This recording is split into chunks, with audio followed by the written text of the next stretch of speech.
네, 안녕하세요. 저는 이제 김용승 관세사입니다. 자, 이제 OT를 좀 시작을 하겠습니다. 그래서 대강 이제 원산지관리사가 어떤 시험이고 어떻게 공부하시면 되고요. 이제 강의는 어떤 식으로 구성이 된다. 그것을 좀 이렇게 짤막하게 좀 말씀드리는 시간이죠. 그래서 자, 원산지 관리사란, 그래서 일단은 이제 여러분들이 그 원산지 관리사에 대해서 시험을 배우시는 거기 때문에 이제 여러분들은 원산지 관리사가 어떤 것인지에 대해서 좀 자세하게 아셔야 돼요. 그래서 사실 그 원산지 관리사 인터넷에서만 이렇게 이제 찾아보시고 정확하게 어떤 일을 하시는지는 잘 모르시고 그냥 이제 그 취업할 때 이력서에 좀 한 줄 정도 이렇게 넣어볼 그럴 생각으로 강의를 들으시는 분들이 참 많습니다. 대부분 다 그래요. 그래서 원산지 관리사에 대해서 정말 이제 정확하게 모르면서 이 이제 책을 펴시는 분들이 상당히 많기 때문에 제가 한번 이제 실무에 있는 입장에서 여러분들한테 이 것에 대해서 도대체 이것에 대해서 무엇인지에 대해 설명을 좀 드리고 넘어가야 될 필요성이 있어서 말씀을 드리는 겁니다. 그래서 자, 원산지 관리사람, 이 기업 원산지 관리의 전담자가 될 수도 있어요. 그리고 원산지 자율증명 및 사업 관리자가 될 수 있고 FTA 특혜 관세 혜택을 자문해 줄 수 있는 그런 자격증이다 이겁니다. 그러니까 원산지 관리사라는 그 자격증만으로 뭐 프리랜서 비슷하게 이렇게 가가지고 뭐 이제 이렇게 영업해가지고 할 수 있는 그런 건 아니에요. 그런 건 아니지만은 대부분의 그 수출입 물류기업에서 필요로 하는 지식들을 여기 원산지 관리사 자격증에서 거의 다 요구를 하고 있고, 여러분들이 만약에 원산지 관리사라는 자격증을 따게 되면 이런 것들이 가능한데, 자, 일단 첫 번째, 기업 원산지 관리 전담자가 뭘까요? 만약에 예를 들어서 여러분들이 수출 기업에 입사한다고 가정을 해봅시다. 이 기업이 일본으로 대부분의 물품들을 일본으로 수출하는 기업 같은 경우에는 원산지 관리가 필요가 없어요. 왜냐? 지금은 일본 같은 경우 한일본 FTA가 체결이 안 된 상태이기 때문에 일본으로 수출 내보낼 때는 원산지 FTA에 관한 이슈가 없기 때문이죠. 하지만 이제 미국으로 수출하거나 중국으로 수출하거나 EU로 수출하거나 유럽으로 자 이렇게 된다라면은 분명히 이 FTA에 대한 이슈가 따라 붙게 됩니다. 그래서 여러분들이 이제 물품을 수출 보내는 수출기업의 오너라고 한다면 똑같은 사람이 들어와요. 똑같은 사람이 이력서를 냈는데 이 사람은 원산지 관리사를 가지고 있고 저 사람은 다른 뭐 자격증을 가지고 있지만 뭐 기본적으로 뭐 토익이라든지 요 정도의 자격증을 가지고 있다라고 치면 이 원산지 관리사라는 자격증에 더 눈이 가게 되어 있습니다. 이 실무에서는 실제로 FTA 업무를 하고 있고 이 FTA 업무에서 필요한 각종 이슈들, 그래서 원재료가 무엇이냐, 이게 한국산이냐, 뭐 중국산이냐, 그 다음에 원산지 증명서를 발급할 때는 기관 발급을 해야 되느냐, 아니면은 우리가 자율적으로 발급해도 되느냐, 이런 이제 업무들에 계속 맞닥뜨리게 돼요. 회사에 있는다라는 것은 작은 조각배를 타고 망망대해에 떠 있는 것과 똑같은 겁니다. 그래서 이게 날씨가 좋을 때도 있지만은 또 파도가 치면서 태풍이 불면서 내 배를 홀라당 뒤집으려고 하는 그런 경우도 있어요. 그래서 그러한 이제 긴급 상황에서 원산지 관리사 자격증을 땄다라는 것은 내가 바로바로 대처를 할 수 있는 뭐 돛을 내려야 될지 아니면은 뭐 배의 이게 방향 탈을 어떻게 조정해야 될지를 어느 정도 이론상으로는 좀 알고 있다라는 거예요. 그래서 그 정도의 차이가 있다라는 거죠. 그래서 기업의 그 원산지 관리 전담 팀에 배속될 수가 있습니다. 원산지 관리사 자격 그 자체만으로 뭐 엄청나게 많은 일을 바로 해낼 수 있지는 못해요. 하지만은 기업의 그 수출입 물류, 서플라이 체인, 그래가지고 서플라이 체인 매니지먼트 SCM 요런 부서로 갈 수 있거나 아니면은 실제로 수출입 물품을 제조하는 그 공정을 매니지먼트 해가지고 이 물품, 제조된 물품을 다른 나라에 수출 계약 맺어서 보낼 수 있는 그러한 그러한 부서에 배정될 수 있는 가능성이 훨씬 더 높다라는 거죠. 원산지 관리사 뽑아놓고 뭐 회계팀 보낸다라거나 뭐 이런 기업은 사실상은 인력을 좀 낭비하는 기업이 되겠죠. 자, 원산지 자율증명 및 사후관리자가 될 수 있어요. 그래서 이 원산지 자율증명이라는 것이 중요한데요. 한 EU 같은 경우 대표적으로 예를 들면 원산지 증명서를 자율 발급해요. 자율 발급한다. 자율이니까 좋을 것 같지만은 이 자율 발급의 단점이 뭘까요? 자율 발급의 단점은 책임을 져야 된다는 거죠. 예? 항상 자유에는 책임이 따르는 겁니다. 자유에는 책임이 따른다. 그래서 조금 이렇게 좀 멀리 나가는 얘기일 수도 있지만은 자율 발급을 하게 되면 기간 발급에 비해서 자신의 책임이 높아지는데요. 이 자율 발급을 할 때 발급권자가 이렇게 서명을 하게 돼 있거든요. 여러분들이 나중에 직책이 올라가서 그 자율 발급되는 원산지 증명서에 내가 사인까지 할 수 있는 그런 직책에 올라간다. 물론 연봉도 빠빵하게 받겠지만 연봉도 많이 받아가지고 뭐 주머니야 두둑해지겠지만은 그만큼 책임도 늘어나가지고 여러분들이 정확한 지식으로 하지 않으면 이게 내가 나중에 책임질 일이 생긴다라는 겁니다. 그래서 자율 발급을 어쨌든 하게 될 때는 그만큼의 리스크가 존재하고요. 내가 이걸 잘 발급했을 때 문제가 안 생기는 거지 잘못 발급했다 하면은 이게 이제 문제가 이게 회사 단위로 커질 수도 있어요. 그래서 그런 지식을 배우는 것이다. 사후관리. 이런 원산지 업무 나중에 분명히 사후관리에 대한 문제도 있습니다. 그래서 이제 그 FTA를 받아가지고 세율을 낮춰가지고 쭉 수입하다가 나중에 이게 거짓 원산지 증명서로 들통이 나게 되면 그에 따라 지금까지 내가 내지 않았던 모든 세금을 한꺼번에 정부에다가 납부해줘야 돼요. 이런 이제 문제, 사후관리 문제 이런 것들을 지식을 가지고 내가 어느 정도 컨트롤하고 할 수 있다는 거예요. 이 원산지관리사 자격증 실무에서 가지고 있지 않은 채로 그냥 수출입 부서에서 그냥 일하시는 분들도 참 많아요. 그런 분들은 그냥 지금까지 자기가 해왔던 대로 그 노하우로 하고 있는 건데 그건 이제 현장 실무 노하우이기 때문에 그 가치를 제가 폄하하는 건 아닙니다. 분명히 그 가치도 빛나는 가치를 가지고 있어요. 하지만은 이제 이렇게 이론으로 정확하게 내가 이론상 배워놓고 그 이론을 갖다가 현장에서 가가지고 현장 실무 가치까지 이렇게 용합해서 그렇게 이제 활용을 하시게 되면 훨씬 더 능력 있는 그런 직원이 될 수가 있다는 거죠. 그 다음에 FTA 특혜 관세에 대한 혜택까지 자문을 할 수 있다. 그래서 이 원산지 관리사 자격증을 가지고 어떤 회사에 다년간 근무하다가 나중에 나와가지고 뭐 자문, 기업, 자문, 컨설팅, 법인 이런 것들을 내가 이제 설립할 수도 있는 그냥 아주 좀 먼 꿈이긴 하지만 그것도 이제 불가능한 꿈은 아니다라는 거죠. 그래서 이렇게 원산지 관리사가 그런 식으로 기업에서 탄탄한 그런 실력을 갖춘 인재를 길러내기 위해서 만들어낸 그런 자격증이다 이거죠.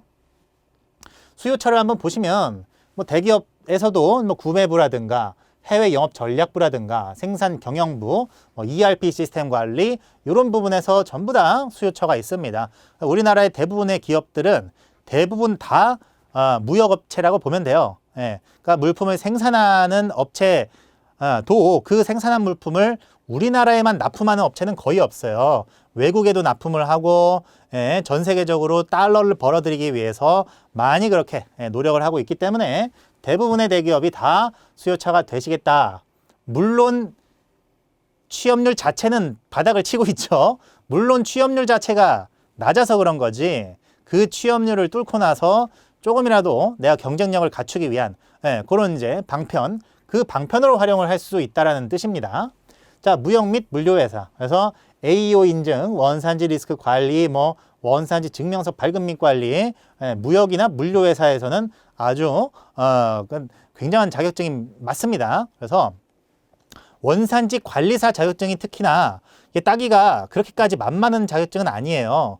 그래서 쉬워 보일지 몰라도 저희가 이제 한 권으로 끝내기 책 한 권에다가 다 엑기스만 담았기 때문에 이거 한 권만 공부하면 나도 한 몇 개월이면 붙겠는데 이런 생각이 들겠지만 책을 한번 펴보세요. 만만하지 않습니다. 그래서 만만하지 않기 때문에 아무나 따지 않는 자격증이고 그런 자격증을 이런 업무들에서 충분히 활용할 수 있겠다.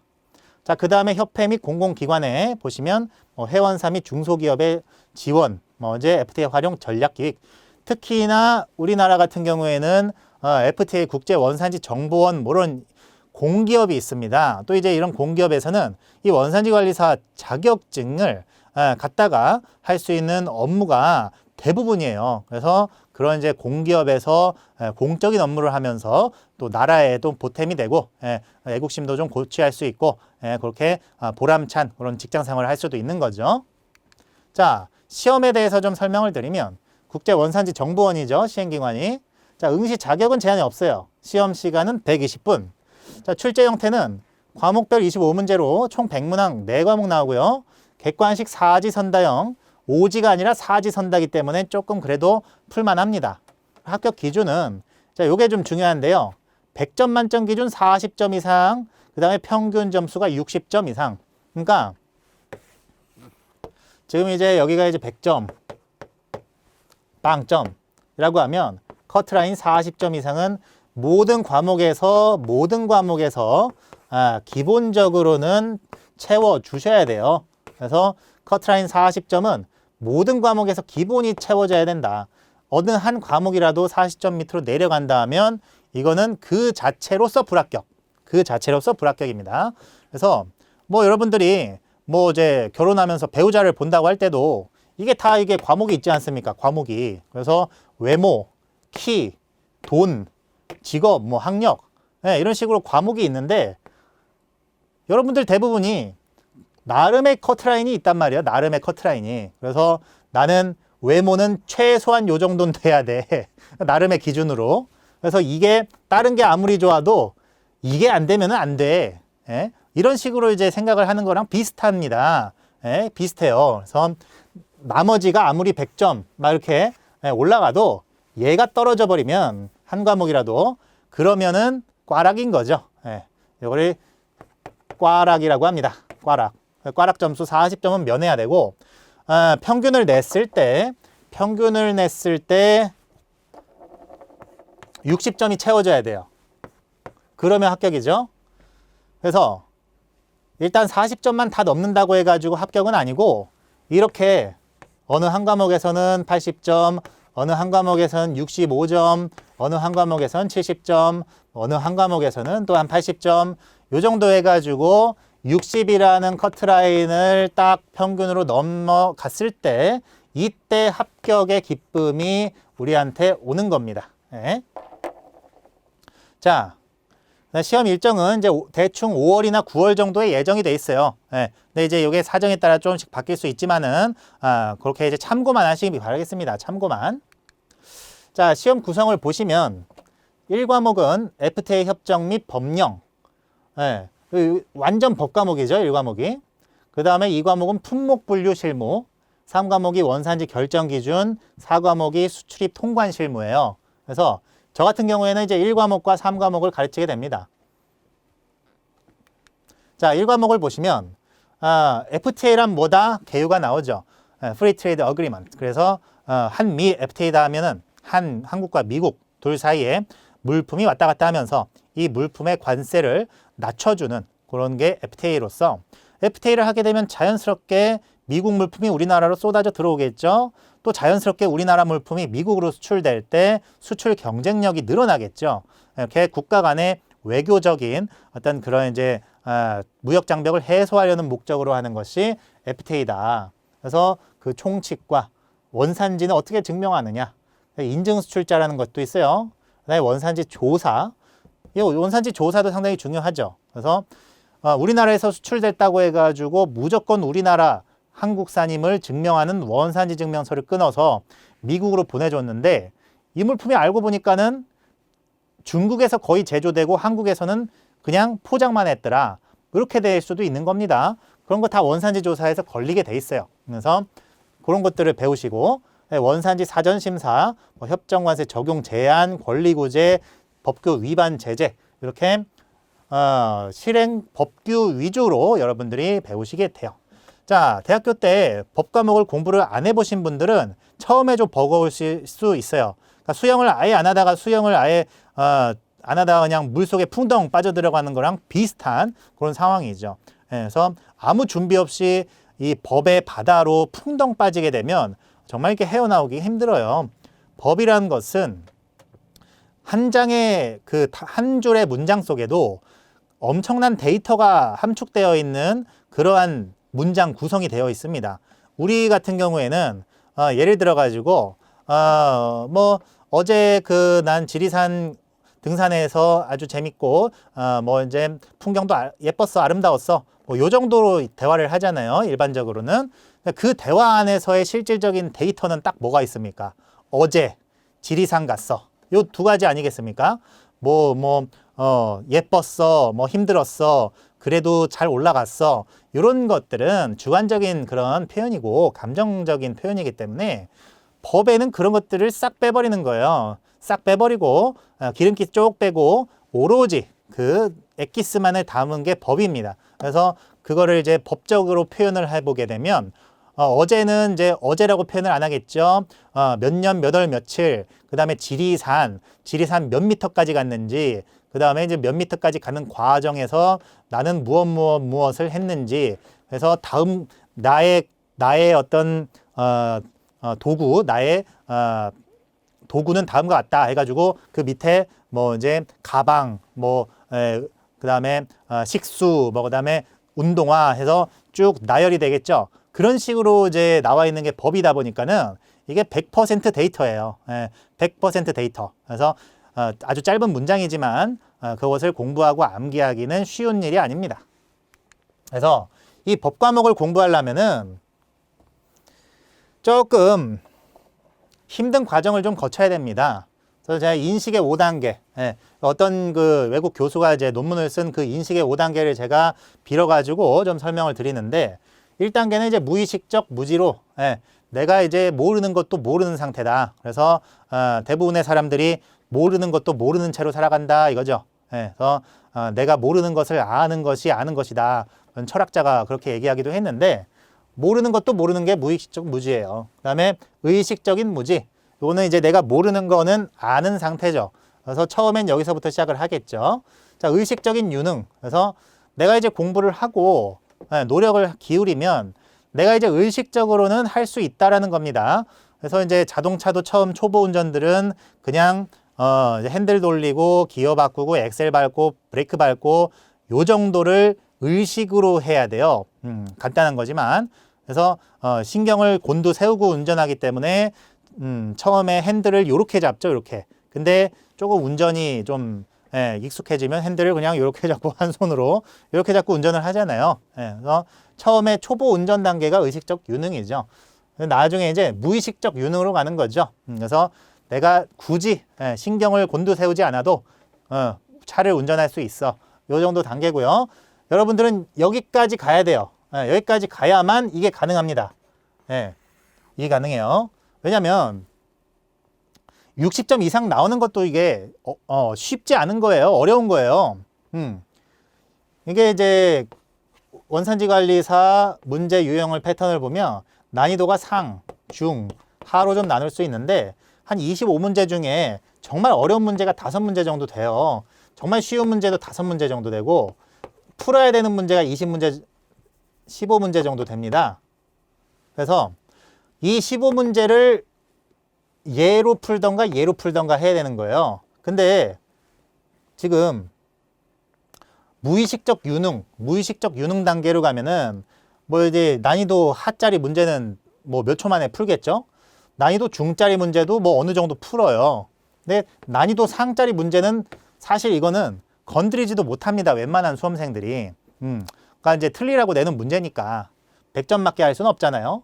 그래서 얘는 틀리라고 내는 문제이기 때문에 얘를 제외하고 20문제 안에서 승부를 봐서 60점 이상을 4과목 전부 다 맞아야 된다.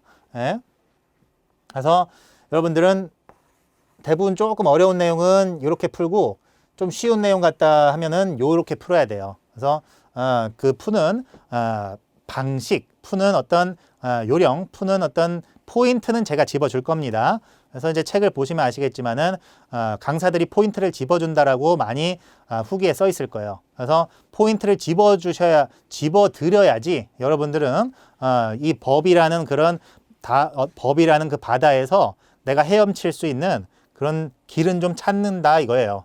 그래서 어느 길로 가라.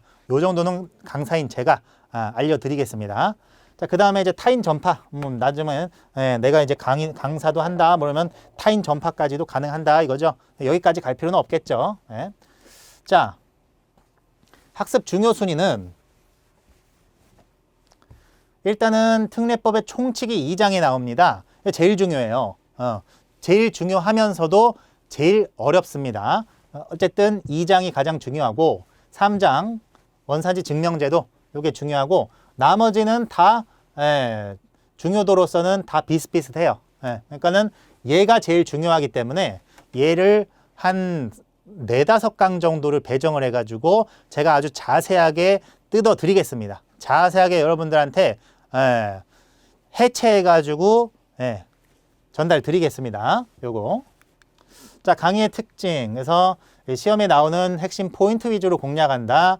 무역 실무와 연동해가지고 실무적으로는 좀 어떤데 법 규정은 요렇다. 그래서 법 규정과 실무 규정의 어떤 그런 차이점 이런 것들도 좀 설명을 드릴 거고 암기식도 제가 따드릴 겁니다.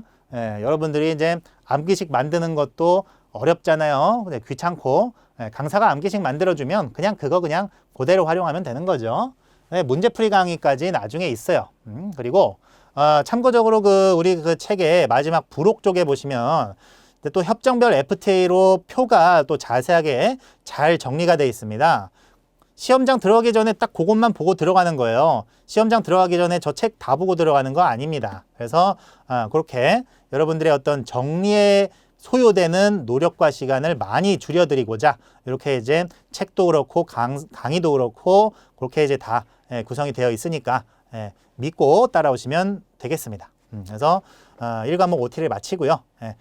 자세한 것은 강의로 가서 설명을 드리도록 하죠. 네, 감사합니다.